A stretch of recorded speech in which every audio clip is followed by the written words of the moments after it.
I'm going to be sharing with you the thing that I currently find most troubling about the future with AI.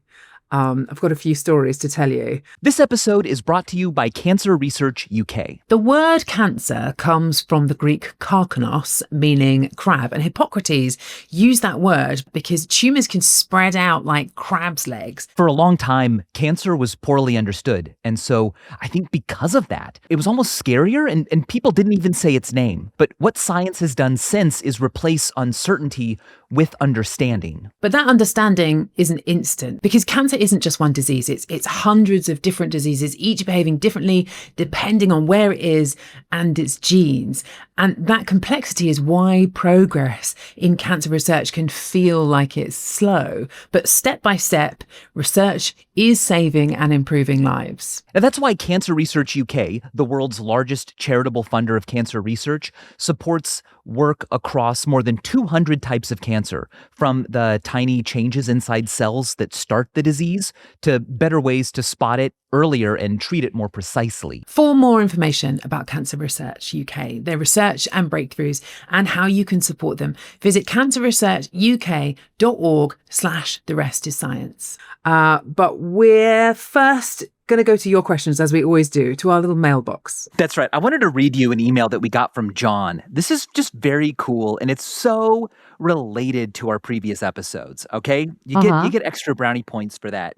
So John emailed us to say, "Hi, to make the link between two of your recent programs, Paul Hoffman, who in his biography of Erdős, the man who loved only numbers, wrote the following." Listen to this. Go on. "A conjecture both deep and profound is whether the circle is round. In a paper of Erdős, written in Kurdish, a counterexample is found." So we've got maths, limericks, and Erdős. Erdős. How did we say it in the show? How did we say it in the show? I don't think we said it to rhyme with Kurdish. This limerick is a brilliant way to remember how to pronounce Erdős, because it rhymes with Kurdish. Oh. I think that's one of the reasons Hoffman wrote it. But then Erdős himself heard this limerick and was like, I got to publish a mathematical paper in Kurdish, but he couldn't find a Kurdish math journal. So that's what John had to share with us. And I love that, because now I won't forget how to pronounce Erdős. Oh, absolutely devastated that the end of that story wasn't. And so he founded a Kurdish math journal. You know what, Erdős probably should have tried a bit harder. You need stories of failure sometimes. I haven't read that book. What was it called? The Man Who Knew Only Numbers? The Man Who Knew Only Numbers. It's a biography of the man who loved only numbers. It's a biography of Erdős by Paul Hoffman. I haven't read it either, but it's got limericks in it, guys. In fact, I do actually have it on my shelf. It's in the pile of books, which is the sub-hobby of buying books you never read, which is distinct entirely from the sub-hobby of reading books, you know? Yes, I've got a shelf of books to read next. And I will say, I've been reading really well for the last 3 weeks. Why? Because my wife and I finished watching every single episode of Gilmore Girls. And the amount of time I've gotten back in my life is insane. Let me show you this. I know this is supposed to be the segment that's about the listeners, but you know what? Get over it. We're going to talk about this for a second. Deal. To be honest with you, I think the listeners very much want to hear about your Gilmore Girls fascination. I think you're giving it to the listeners thus far. I've got a lot to say about Gilmore Girls. Talk about understanding Western society in the early 2000s. It's all right there in a bottle. Here I am now. Oh, wow. Okay. Lord of the Rings. You've moved on a long way since last time. I'm a few chapters into the second book already. This is all of them, all three of the books: Fellowship of the Ring, Two Towers, Return of the King. And I finished Fellowship of the Ring yesterday. And it's cool. I mean, it's slow going because I take a lot of notes, and I read a lot of Tolkien's letters, because he wrote to his publisher a lot to be like, here's what I'm trying to do, and here's the history of the rings for real. And it helps a lot, but it means that it takes forever. That's fair. Are you enjoying it, though? Are you enjoying the books? What would you give it? Give us a star. Oh, if you were posting an Amazon review, how many stars are you giving it? You can't review The Lord of the Rings. It's just such a part of our culture. But I love diving into things that have huge followings, especially cult followings, where people get really obsessed with it. Because, I don't know, I love that kind of amount of interest, and I want to be able to talk to those people. I want them to be able to go, blah, blah, blah, in the forest. And I'm like, watch out for the Entwash. And they're like, oh my gosh, he knows. I really feel like you're spanning a great breadth of cultural value right there between Lord of the Rings and Gilmore Girls, you know? Enough about me. It's time to get back to you all, the listeners. Okay. Here's a question to Hannah from Simon. Hannah, you spoke about Formula One design innovation in the sports episode. Would quantum computing essentially mean that every F1 team always finds the optimum design? What other fields in sports do you think quantum computing will completely change? Oh, I love this. I love this question. Okay, so it's definitely true that Formula One relies a lot on aerodynamics, on calculating the way that the air will flow over the car. And that is essentially a mathematical problem where you are stumbling around in these equations wearing what is effectively a blindfold, right? They are too massive, too big, too complex for you to be able to just solve them and get an answer and it come out as like the number is 2. Instead, what you're doing is quite literally stumbling around in the dark, looking for slightly better solutions here and there. And if you had a quantum computer, it is definitely true that you would be able to find an optimal solution in a way that you can't at the moment. You would be able to harness the power of qubits to explore lots and lots of different configurations, lots of different shapes of aerodynamic material designs simultaneously. It's almost like I think I used water in a maze last time we were talking about this, but the other example that I really like is that it's almost like your quantum computing is almost like listening to noise-cancelling headphones where the interference turns down the volume on anything that's not a good solution and then turns up the volume on things that work really well so that you very, very quickly hone in on a really good sort of optimal solution. So it sounds like it's really smart brute forcing. Like we're going to go through an enormous amount of variables and potential paths, not just at random, but we will favor the better and better ones. So, could you use this for the traveling salesman problem? All these problems where there's no known solution except just do it forever. And by the way, the traveling salesman problem, if you're looking for like a cool Wikipedia article to read, or I think in a future episode, I'll cover some books about these problems that I love. But the traveling salesman problem is one where you select a whole bunch of cities on a map and you say, okay, given these cities and the distances between each of them, what is the shortest route that visits each city exactly once and returns to the origin city? Okay, this is like a thing that people do for road trips all the time. But as it turns out, it is an NP hard problem, and you cannot solve it quickly. There is no way to go, oh, yes, here's the formula. You literally have to just try every possible route and compare them. And once you've looked at all of them, then you have your answer. NP hard problem, by the way, we should add. Just sort of imagine it as a very hard problem. I think that's, it's one that you can't take shortcuts with. You can't take a shortcut, and it's surprising because you would think, oh, there must be some like geometric way to, organize the route distances between each city and then figure. No, there isn't. It's been shown that there's no way to do it but to just set a computer calculating away and wait long enough. Eventually, you'll get a better and better one. You'll optimize the route, but you'll never know that you have the best one until you've looked at all of them. And in some of these problems, there are so many possible routes that the universe isn't even old enough for us to have solved it if we started at the Big Bang. Yeah, because to do it by brute force, to go through and check every possible solution, requires way too much computational power that you would end up being, stuck there for possibly hundreds or thousands of years. There's no point in doing it. The only thing is that while that's the perfect framing of this, you can use a quantum computer to say which car design would give or which aerodynamic object would give the least amount of drag. You could do that. The problem is that Formula One is not a game of like very clear optimizations that work all of the time, because you could design a car for a very high speed circuit like Monza, for example, that would then be absolute rubbish when it came to something, much slower track like Monaco. You also have, you could design a car perfectly for like straight line speed, going down where the air is nice and clear, but it would be absolutely terrible if there was a crosswind. Suddenly it wouldn't be the optimal solution. So there are, even in a situation where you have a quantum computer, and even when you are just only looking at the aerodynamics and nothing else, there are so many variables that I don't think it would be, the team with the quantum computer would have the best car and that's the end of it, the story, full stop, done. I think it's more complex than that.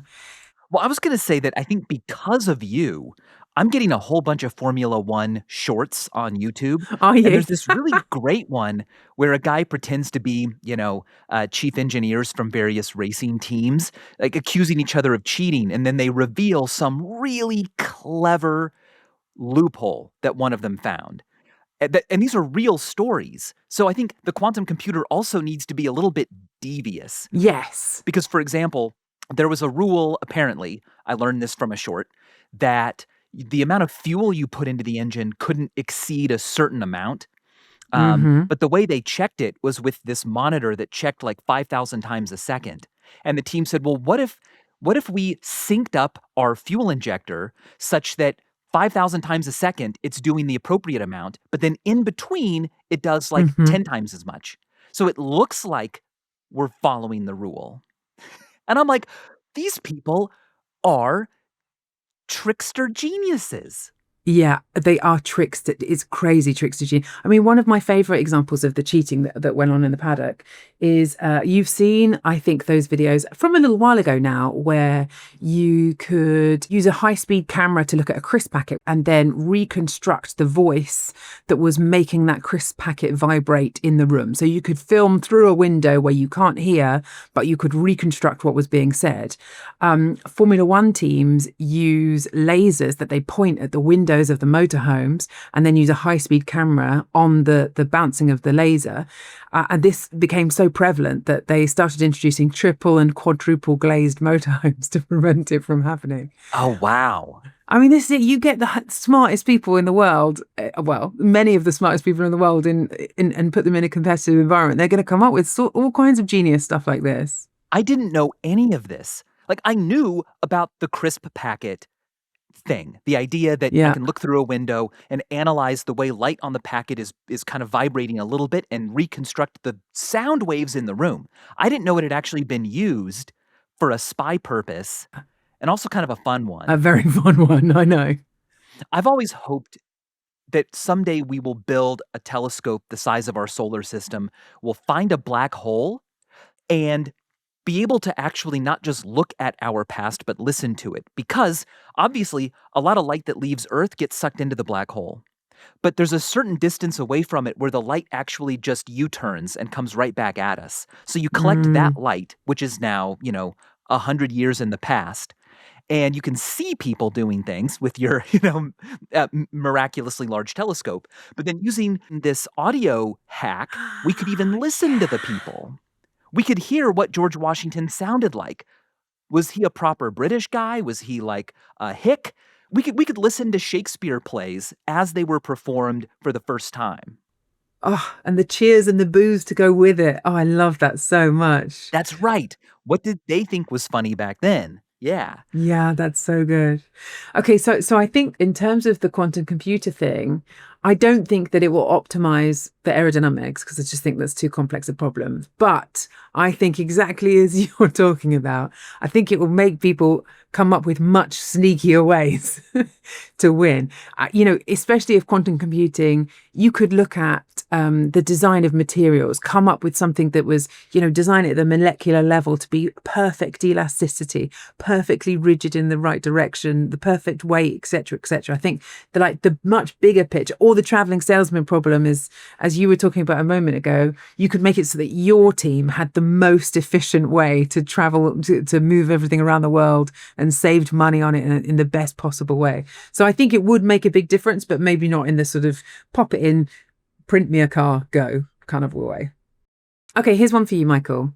Roger asks, why do we make a noise when we're in pain?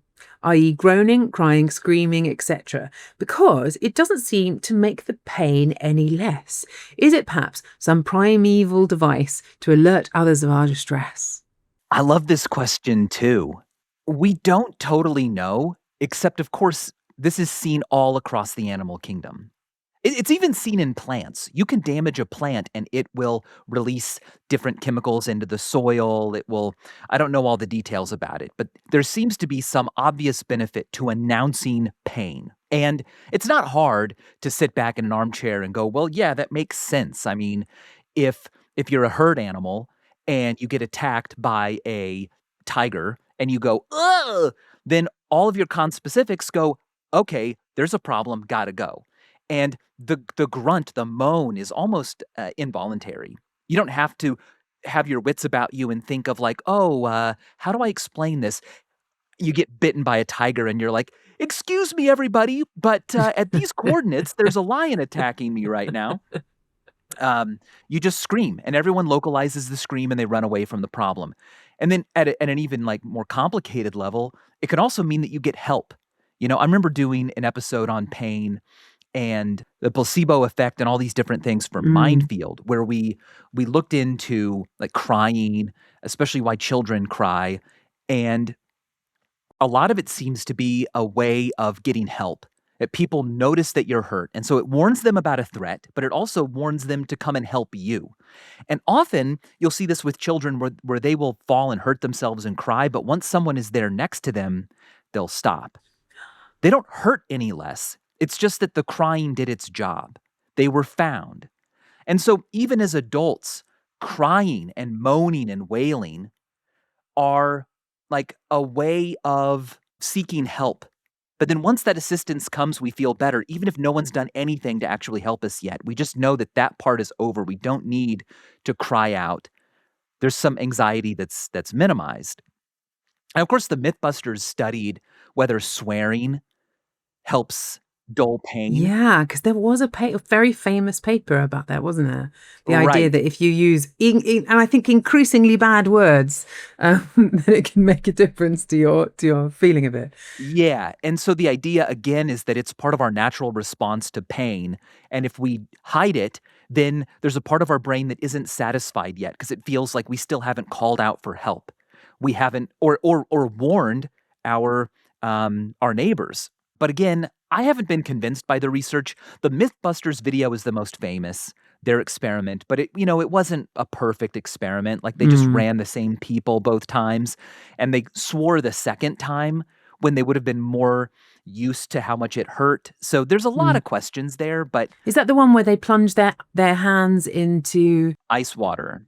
This is sort of a classic way to measure pain is how long can you withstand the pain of your hand being slowly frozen. That's right, because it doesn't cause a lot of damage, but it does not feel good. So that's why I think that we grunt and groan.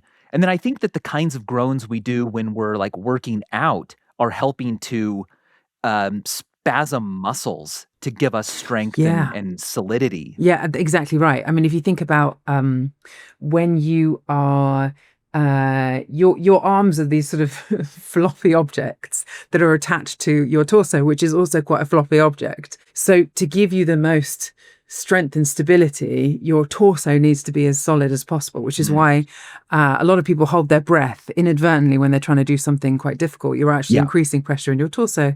Try not to do that when you're lifting weights because it can give you a hernia. But the other action is either doing a breath out, which they do a lot in Pilates and yoga, that kind of thing, like a forced exhale, or grunting gives you the exact same effect. You're engaging your transverse muscles and solidifying your core. And it's an instinctive thing. It's your body knows how to get more strength out of itself by solidifying that torso. Well, same with childbirth. Go on. Like the way you breathe and push in childbirth. Lamont's breathing, is that also to help with your muscles, or is it to make sure that you're breathing? Oh, maybe. I don't know. Believe it or not, I'm not the expert in childbirth. I wonder whether that's that, or there's also, I mean, there is something about the vagus nerve as well, that you can prevent I mean, your body really does sort of go into panic quite quickly. And there is something about heavy breathing, slow breathing. It sort of sounds completely woo-woo, but it's absolutely really well backed by science that you can override feelings of pain genuinely by breathing exercises to a degree. Let's just say. I mean, you're not gonna suddenly be able to not need anaesthetic when you're having your leg amputated, but to a degree. Right. We shouldn't tell people in immense pain, look, you're just breathing wrong. Yeah, just grunt and swear and stop complaining. Exactly. Any husband listening to the rest of science whose wife is or partner is about to go to childbirth, we strongly recommend you do not bring up the point of breathing exercises at the moment of birth. Okay, that's the advice from us. All right. Here's a question from Roger Bentley. Hannah, the animosity between Newton and Boyle was legendary and vicious. Are there any other scientists who hated each other beyond professional differences? Okay. So I love this question because seeing great scientific men of history as just as flawed as the rest of us is one of my greatest pastimes. I think, Roger, it's because I think Newton and Boyle were all right. I think that they were actually okay. I think it's Newton and Hooke that had the worst relationship of all. What was the nature of their disagreement? Because I've never even heard of this. Okay, so it started off when they first had an argument about rainbows, basically. That's how it started. So Newton's younger than Hooke, and he makes this paper, he writes this paper proving that light is made up of this spectrum of colours. But Hooke at the time, he's much more senior. He was the curator of experiments at the time. He's sort of the top dog of optics. And he reads Newton's paper and he's very condescending about it. And he essentially says, well, that's cute. Like, well done, young Newton. But my theory of light is better. And rather than just being sort of, I don't know, a bit annoyed about it, Newton is a complete baby. A complete baby. He cannot handle this criticism at all. So instead of just arguing back, he has this absolute meltdown. He withdraws from public scientific debate. He locks himself in his rooms in Cambridge for a decade. He refuses to engage with the Royal Society where Hooke is. And he spent all of those years just like writing all these alchemy papers and studying biblical prophecies and things and refusing to write up anything on optics until Hooke is dead, right? Anyway, Hooke's like, during all of this, by the way, Hooke is trying to make friends with him, sending him all of these nice letters, including one letter where he suggests to Newton that maybe gravity might have this effect that drops away the further away two objects are from one another. Hooke said that. Hooke said that to Newton. Huh. Yeah, and he even says he thinks it might follow the square of the distance, which it absolutely turns out to. Hooke wrote that to Newton in a letter. And then when Newton eventually published his Principia Mathematica, which included his theories of gravity, and I should say, Newton was a far better mathematician than Hooke was. So he had the sophistication, not just to have this as a hunch, but to demonstrate it, derive it mathematically, to present the argument in an incredibly persuasive way.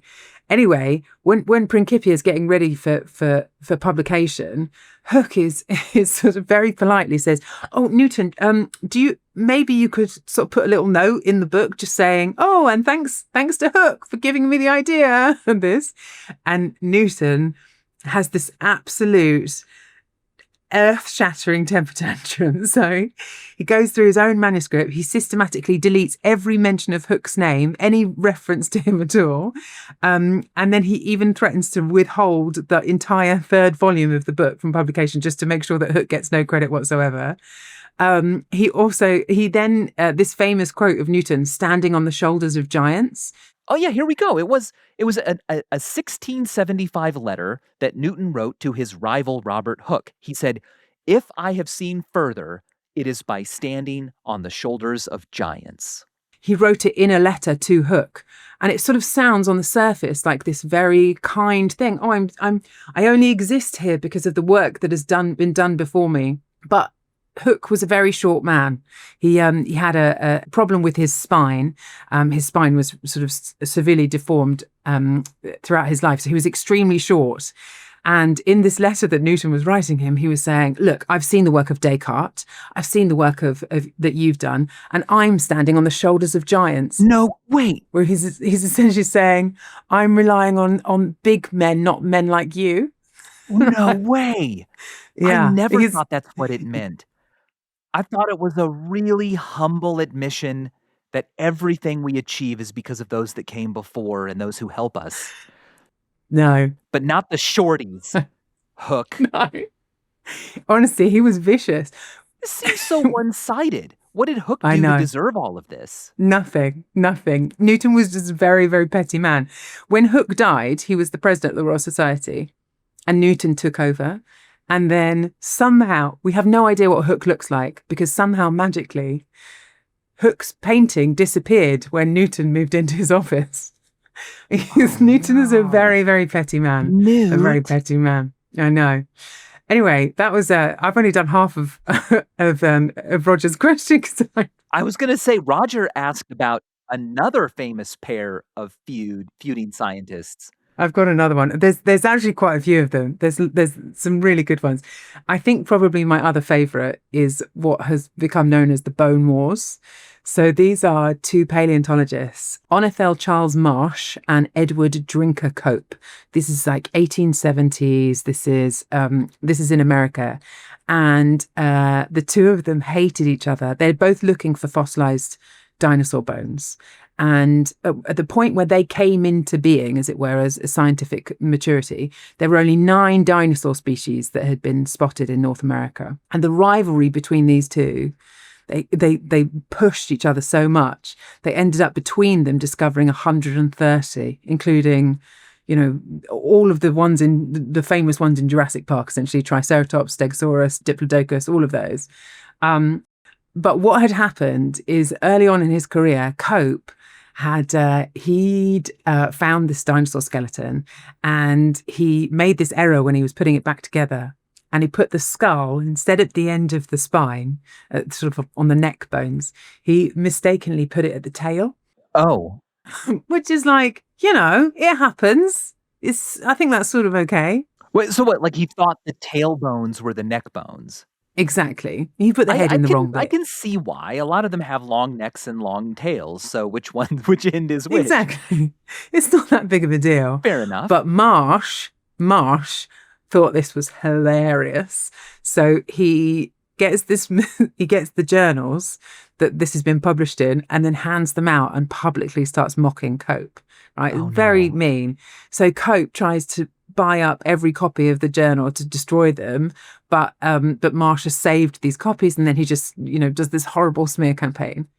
But so as a result, then these two men are continually fighting with each other. They hire spies to infiltrate each other's dig camps. They're like bribing train conductors to derail the shipments of fossils. They blow up sites where they're excavating them, like destroying fossils just so the other person doesn't get them. They're just nasty. And in the end, they both spend so much money and so much effort in hating each other that they both end up dying completely penniless because they just rinse their entire bank account in hatred of this other man. I feel like we need more of that in science today. Science has become too cooperative. It's too much based on teams working together instead of individuals hating each other. We need some good old competition, like a boxing match, at least for the stories. I don't know if it actually helped us with scientific progress, but... They say that the arguments in academia are so fierce because the stakes are so low. I think this is a good example of that. That reminds me of one of my favorite things Richard Feynman ever said, which was, if you think really hard about a problem for a long time and you write it all down, eventually, someday, it might all get written into a book that'll be put in a library, which is where we put the results of what happens when people think about things for a long time. It just felt so small. I'm like, yeah, but that's kind of true. No, it is kind of true. It is kind of true. A few people do get to change the course of humanity. I think Newton was one of them. To be honest, I think Hooke probably was too. Yeah, technological and medical breakthroughs really do change what it means to be alive and what a life is like. But sometimes things like, whoa, I've discovered that maybe Sauron was the good guy in The Lord of the Rings. And you can write a whole book about it and a whole bunch of literature. And it is basically just like, look what happens when our species thinks a lot. Kind of cool, huh? Yeah. But doesn't feed anybody. I think the ones that I think are the most petty of all are where it's like people fighting because they want their name to be associated with a discovery rather than that the discovery itself is the thing that's important. Those are the ones I, slightly look down at the people about. But there we go. I've got a question about that, and I think I'll save it for after the break because you're going to talk about your biggest fear about AI. Mm-hmm. For now. And I want to know about egoism and AI. Have they ever just really wanted credit? That and more after the break.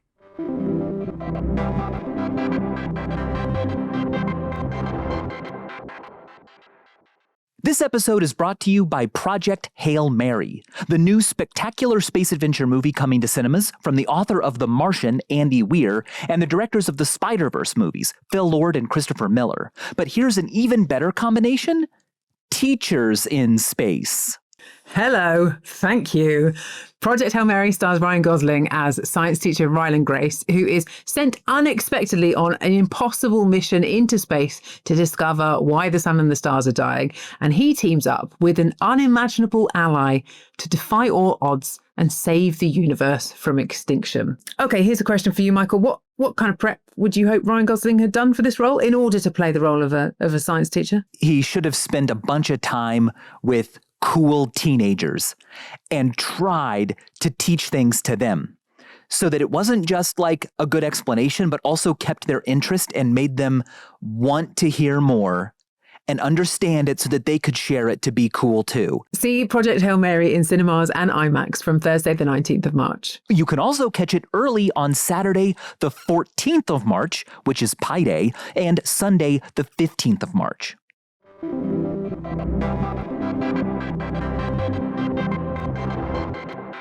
Okay, we're back. We're talking AI, we're talking egos. And actually, I think that is a really good place to start. I imagine, Michael, that you're going to come on to the ego of the AI itself a little later on. But first, I want to talk about the ego of the humans who are using it. So I have just finished filming this series that's out on the BBC. It's called AI Confidential. And it's looking at the ways in which AI is clashing with humanity. So when I was filming this series, I went off to go and meet a man called Jacob who has married his AI. And we found him in advance of the filming, and I knew all about going to see him. And I really thought before we were going there that this was going to be a little bit Jerry Springer-esque, like for those people over 40 who remember Jerry Springer. He sort of would have people on and there'd be a woman who married a bookshelf and that sort of thing. Sort of, very lovable, kind of quite kooky people. Yeah, like a modern day freak show. Look at these weird people and hopefully they fight each other. That was the premise of the show. Absolutely. So this particular episode, it's all about the relationships that humans are having with AI.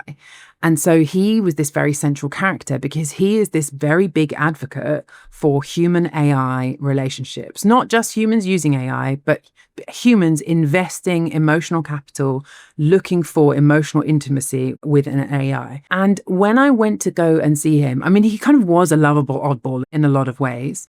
His particular story was that he'd had a number of quite difficult human relationships in the past. He had 2 daughters.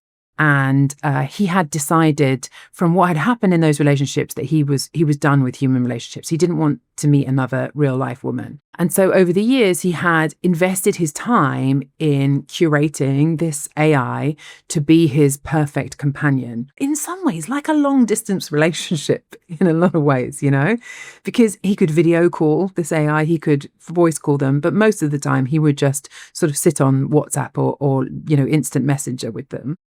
And I actually found him very persuasive in his arguments for why this was a really positive thing. He was sort of saying, okay, look, I now have a companion who is readily available for me.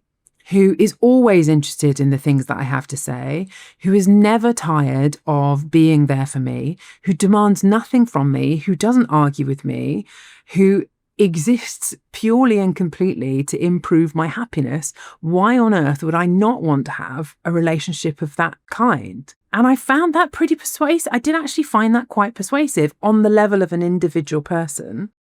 But when you scale it up to the size of humanity, I found the thought of it genuinely horrifying. Yeah, because my first reaction is, yes, that sounds great. Just like the Stepford Wives movie. But then you have to say, well, it's great that this AI companion is there to only make you happy and never gets tired of you, never gets bored, never argues. But it's hard to not feel like that's an important part of life, that it's an important part of life to have people get annoyed at you and be difficult and not help you. And you learn that you are alone and you grow from it. You know, it's like that whole thing where, like, the more windy it is, the stronger a tree winds up growing. You need the winds of badness to become a stronger person.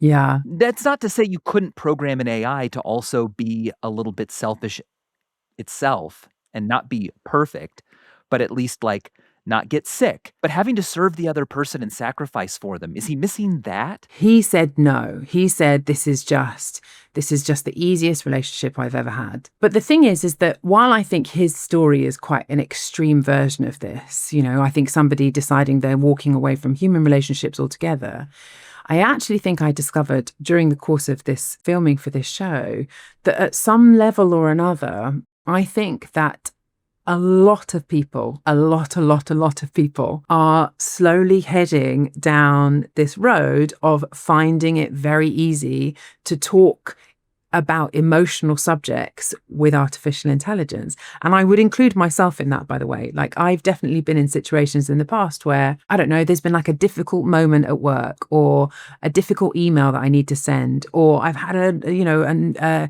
run-in with my partner and I want to work out how I feel about it. But I think that more and more people are turning to chatbots to be effectively therapists for them.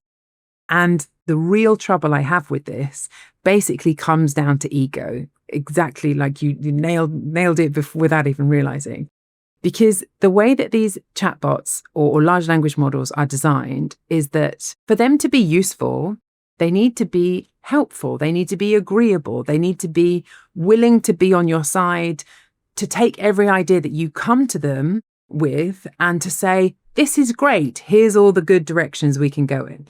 Nobody wants to sit there and talk to an AI that's like, your idea is rubbish. This is the worst thing ever. You're a terrible human being. I'll add to that a third avenue they don't take, which is to just change the subject and ignore you. Yes, that's very true. Happens a lot in real life. But online, and especially with AI, you could program it to be difficult and challenge you, but you couldn't really they haven't been set up to be like, yeah, man, I don't know, but like we need to talk about what we're doing tomorrow. Yes. Like to show indifference. To show indifference, exactly. Which are all of these characteristics that you get in real human relationships. You get pushback, you get indifference, you get disgust, you get annoyance, and so on and so on. So the problem is that because nobody wants to use an AI that's like that, people want to use an AI that is the easiest possible version of a human interaction, right? That's how people want them to be designed. But then the problem is that when you drop them into real human conversations, with real people, you end up getting something which I spoke to a counterterrorism officer from the UK Met Police, who describes it as self-radicalization. So essentially you go on there, it can be any idea at all the way to extremely bad ideas that involve terrorism. But it could just be that you have a bad idea for an essay that you're writing. And you go on and you say, here's my idea. And the AI goes, that's great. That sounds like such a brilliant thing. You're a genius, and so on and so on. Which means that you then double down, it doubles down, and it kind of continues into this spiral. And what we are seeing now is that people who, let's say, have an argument with somebody over WhatsApp, they're in an early stage of their relationship and they have a WhatsApp ding dong with somebody and they screenshot that and upload it to ChatGPT and say, decipher this for me, act like a therapist for me on this. And the AI, unlike a real therapist, won't push back, won't say, here's how you can improve, here's the patterns that you're falling into, but instead just sort of doubles down to that person being the center of their own universe, feeds into their existing ego. And so I think what we are starting to see, and this is what I explore a bit in the program, is, sometimes quite extreme cases. The program involves a young man who broke into Buckingham Palace with a crossbow in order to try and kill the Queen because of a conversation that he'd been having with his AI. And on different levels, I think that we are seeing people breaking up with their partners as a result of a spiral that they've gotten into, increasing examples of AI psychosis where people are, kind of spiraling off. And I think this is the ultimate issue here, is that if you now have a piece of technology which can make every single person feel like the emperor of their own universe, the ultimate authority on everything, whose ideas are endlessly fascinating and, infinitely wise, I do really worry about what that does to our relationship with ourselves, but also our relationships with each other. Yeah, you can make an AI that doesn't do that, but people wouldn't subscribe to it. I've heard a few of these stories where it's like a folie à deux, right? Where two people kind of lose their minds together. But now it's easier and faster because you don't have the same organic checks and balances with an AI. It's a folie à un. Yeah, or like 1.5, whatever that is in French. Yeah. What do you think the prognosis is? Like, what happens if nothing is done and we all just fall in love with our little social group of AIs? What does society look like in 100 years? I mean, I think it's not good. The first thing I would say is that this isn't a foregone conclusion. I think anybody who's played around with these will know that some of them are a lot more boring than others, to interact with. They're a lot more straight, shall we say. They're less sycophantic. They're sort of less there to, make you feel like this absolute master, and more there to just, be a sort of assistant who doesn't really have an opinion on things. So I think that there's not an inevitability to this. I think some of them are a bit riskier than others. I also think actually it's worth me adding that we have known about this problem that humans have with falling into this trap of really being seduced by a language model. We've known about this for a very long time.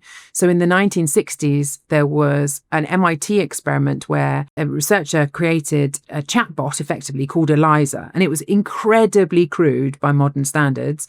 It would just take whatever you wrote into it and it would repeat back to you some version of what you just said. It was designed to be a kind of an AI therapist, as it were. So you would say, I'm feeling sad. And they would say, what makes you feel sad? It would sort of take it and turn it back on itself.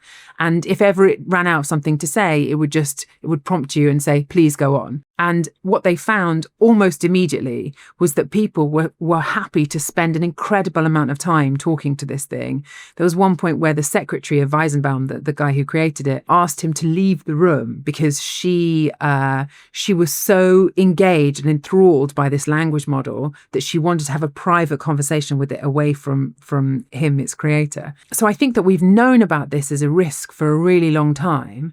Which is one of the reasons why these chatbots have sort of quite boring names, and are just a blank screen. They're deliberately not trying to tempt you into anthropomorphizing them more. But in terms of what the future looks like, if this is the direction that we're going down, I mean, look, I don't think dating apps have been good for people's love lives. I don't think social media have been good for people's friendships. And I like to hope that we learn the lessons of the past and are a bit more careful and cautious about setting appropriate boundaries before we get to the point where there's no rolling it back. Gosh, I think I heard about Eliza first from the Adam Curtis documentary, All Watched Over by Machines with Loving Grace. And yeah, that was like in the 60s. I love this concern because there's so much ink spilled talking about what AI might say and do. But this is a concern you have around what we say and do to the AI, who we become when we are listened to too well when we become the emperor. When we become the emperor. Exactly. You know, you always hear stories about famous people being horrible, you know? I could use a stronger word, but famous people treating other people badly. And it always makes me wonder, is it that people who are not very nice become famous, or is it that there's something about the fame that turns people nasty? And I strongly suspect it's the latter. And my concern about this is that all of a sudden, everybody is their own master of everything. That's right. Everyone is famous to their AI. Everyone is a tabloid star to their AI, and it feels great. But then you've got, I don't know, you've got something very different at the very least. Yeah, you've definitely got something very different.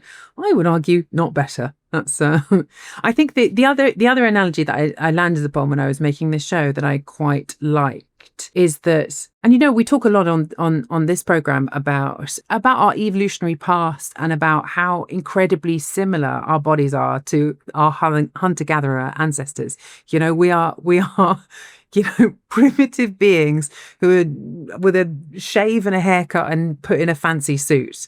And I think that the way I'm thinking about these relationships that people are having with AI and algorithms is it's sort of the emotional equivalent of junk food. You know, in the moment, it feels incredibly satiating. It taps into all of our evolutionary prior conditions to just be drawn to, you know, we're the cognitive social species. It feels like an absolute delightful tickle to our cognitive social minds. But, you know, ultimately, in the same way as junk food, it is, it might fill you up in the moment, but it is a thin gruel. You know, it is a terribly weak imitation of the real thing. And I think in the long term is not ultimately good for you. Right. I remember hearing from an astronaut once about type A and type B fun, where type A fun is stuff that's fun while you're doing it. Like, oh, I love eating this chocolate cake. But type B fun is the stuff that's not fun before or during, but afterwards you go, I'm so glad I did that. And we need a bit of both.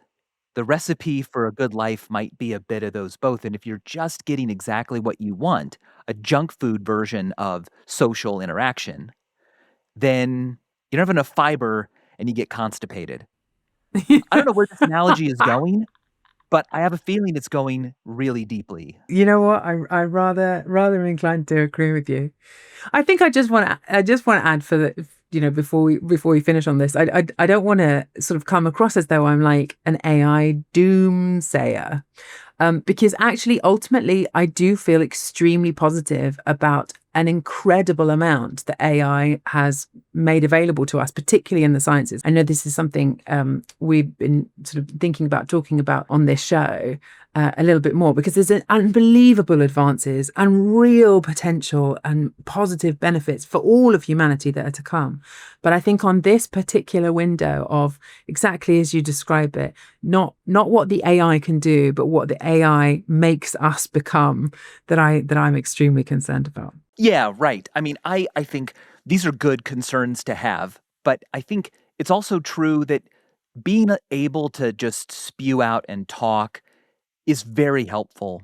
And I almost feel like we could make the AI more random in its responses. Like, that's why I even believe crystal ball gazing can be really helpful, because it gives you space to think about things that you otherwise wouldn't. Rorschach tests, you know, if it makes you reflect for longer or more deeply on yourself, then that's great. However, sometimes it's better to bottle it up and not mention it. Have you seen this study, by the way? There was a study that showed that sometimes it really is better to just swallow it and never talk about it again. No. Yes, we should save this for a future episode, because I've been thinking a lot about this lately, especially because it's so counter to the current, like, express yourself, treat yourself, you know, everyone needs to be, you know, ready to accept you and whatever, it's all about you. And there's a little bit more research now saying, to a point, sometimes if something's really bothering you, just don't think about it.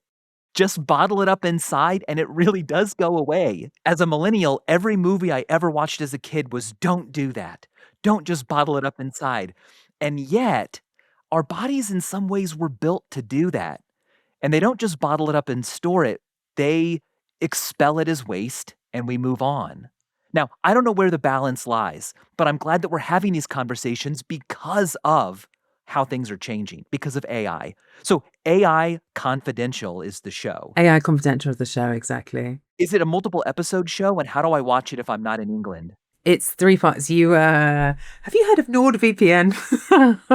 I'm not going to break any laws here. I'm not sure. I think it will appear in other countries eventually. I'm really proud of it because I think that I've been writing about AI for a really long time. I wrote a book about it 10 years ago, and a lot about the ethics of it, the potential ramifications of it, but all of it felt quite arm's length. And I think that really everything's come into focus in the last 2 years, maybe ever so slightly longer. And I think that we're on this trajectory that is only going in one direction, you know. And I think it's really important to have these conversations and these questions and ask ourselves in the biggest public squares that we can, what do we actually want our future to look like?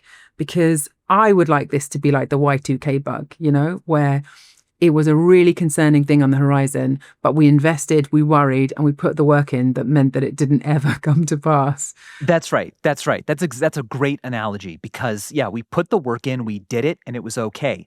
Same goes for, you know, the way landing on the moon made us look back and think a lot more about Earth and establish Earth Day and focus on the environment, and the whole Earth catalog gets created because we've got photos of the Earth. I feel like asking these questions and having these concerns and following artificial intelligence will help us focus on the opposite, which is what? Natural stupidity. And that's us. Yeah, I think it brings more sharply into focus ultimately what it means to be human, which I think is the thing that really all of us care about.